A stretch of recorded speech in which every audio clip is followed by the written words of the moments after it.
Christianity is facing an existential threat in Nigeria. Thousands and thousands of Christians are being killed. Radical Islamists are responsible for this mass slaughter.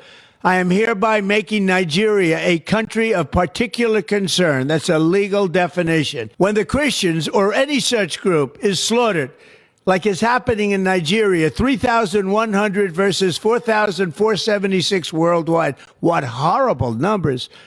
Something has to be done.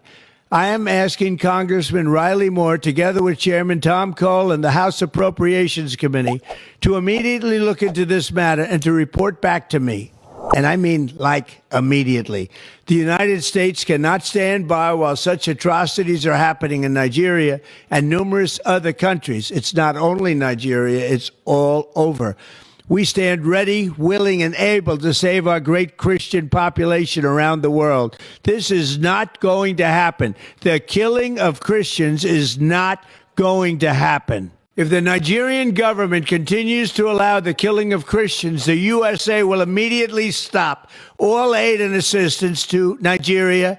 We're going to do things to Nigeria that Nigeria is not going to be happy about, and may very well go into that now disgraced country, guns a-blazing, to completely wipe out the Islamic terrorists who are committing these horrible, horrible atrocities. I'm hereby instructing our Department of War to prepare for possible action. If we attack, it will be fast, vicious, and sweet, just like the terrorist thugs attack our cherished Christians.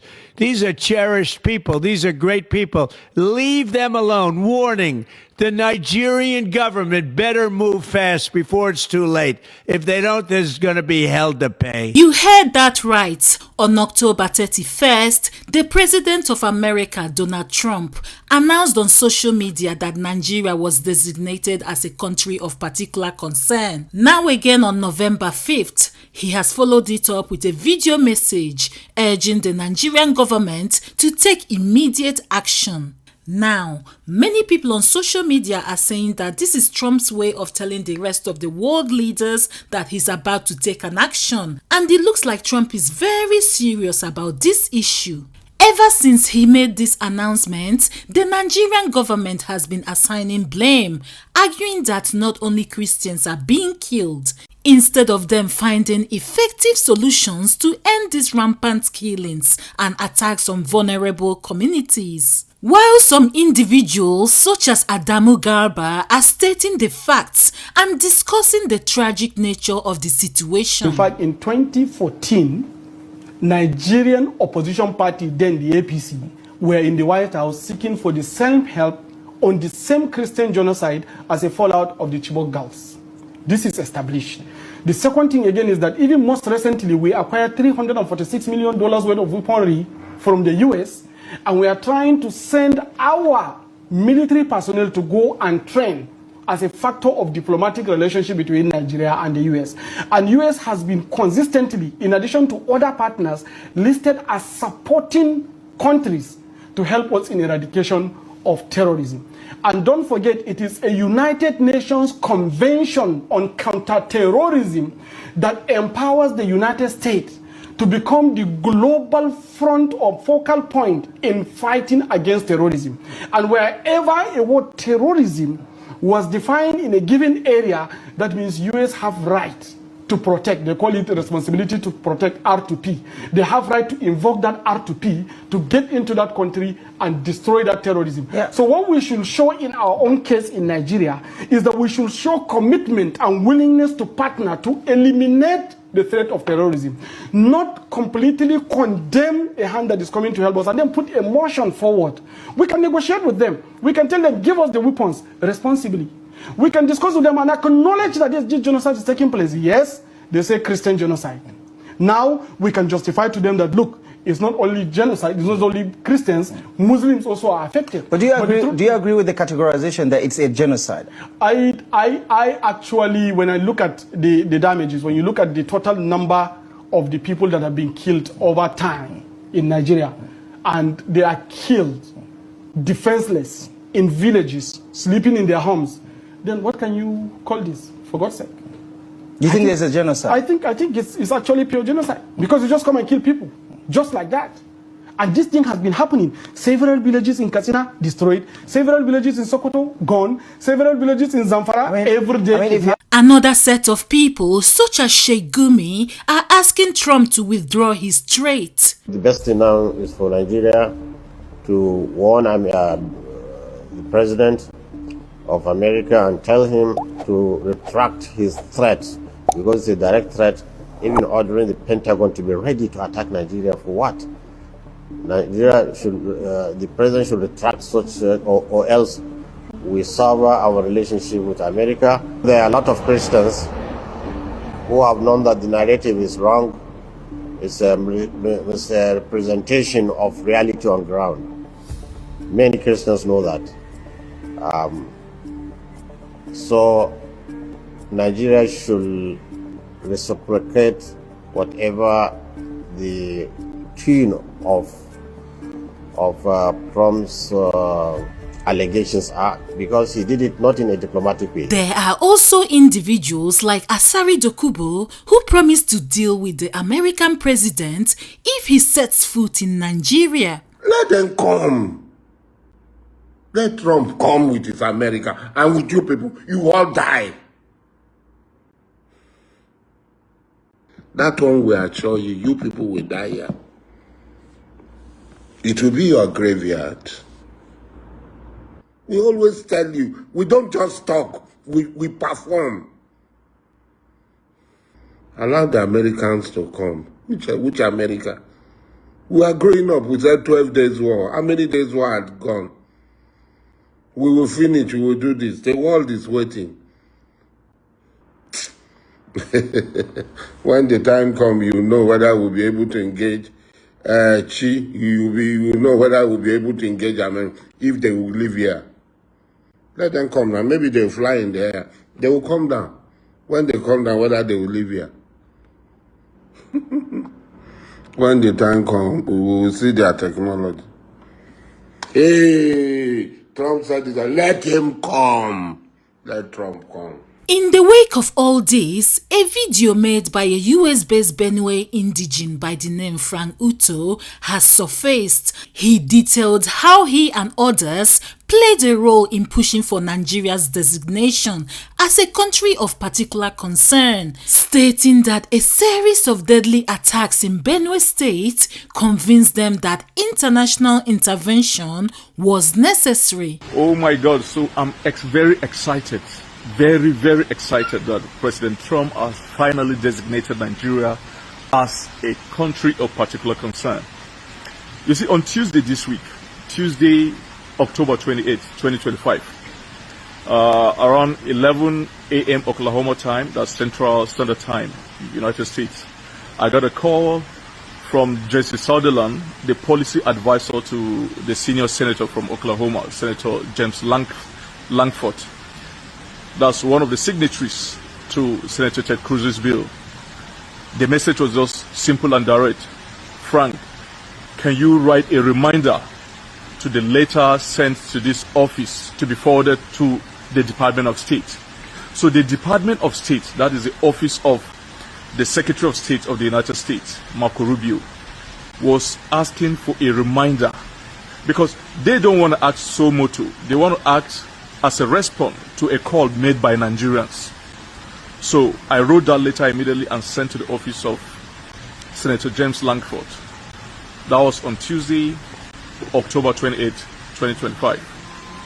And today, which is Friday, October 31st, 2025, by 12:29 p.m., Jesse Sunderland, the policy advisor to Senator Langford, called me.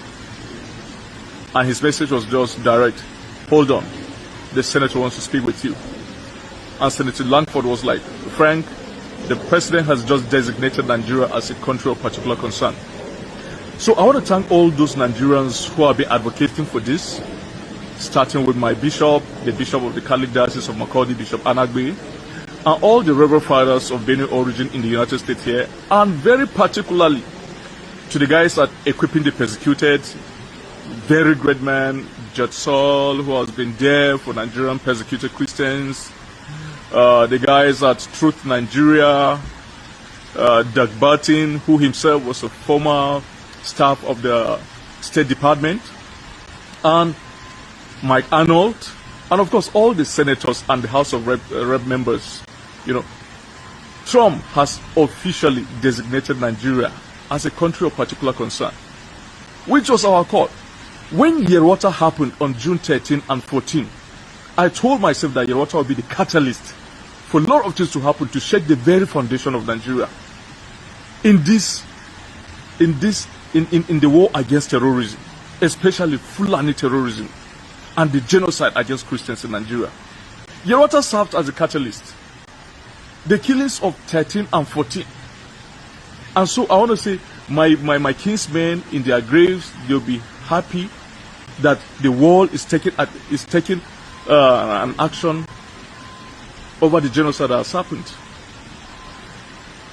But very importantly, we so much desire this country of particular concern designation because it will change a lot of things. First of all, a lot of people were asking the implications. I've said it in several of my videos. There'll be trade embargo in Nigeria, there'll be arms. They are not doing anything with the arms. They are giving arms to soldiers, and soldiers are just shooting in the sky anytime these Fulani come to kill people. Nigeria will be crying for Tucano all this while. They've given Nigeria the Tucano US, and they've done nothing to stop this. Okay, if you go through Trump's statement very well, he said, I'm hereby designating Nigeria as a country of particular concern.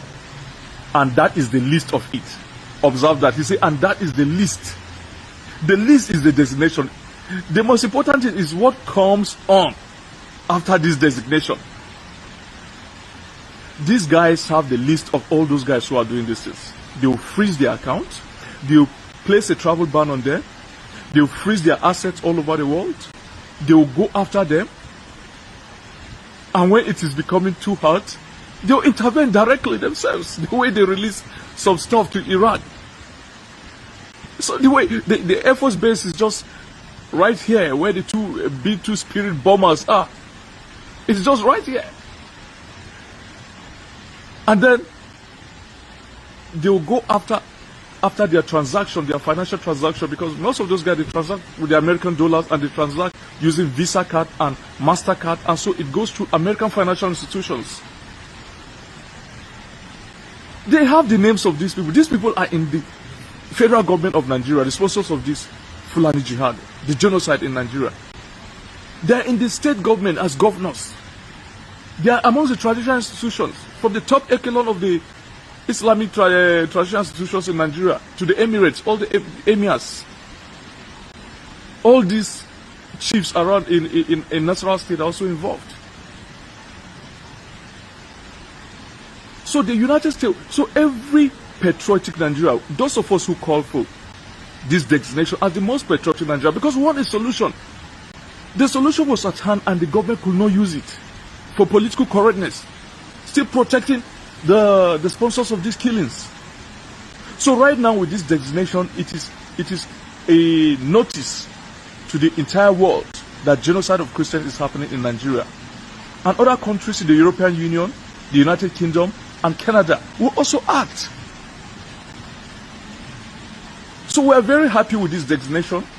And right now, after this designation, we are going to continue following this matter to make sure that the other repercussions are put in place. Sanction of these guys, blocking their accounts everywhere, freezing their assets, naming them, and possibly arresting them in some other countries. So we will not relent. We want to thank everybody involved in this. We want to thank all the priests, the pastors, the religious leaders, the political leaders who were able to be brave enough to call for this.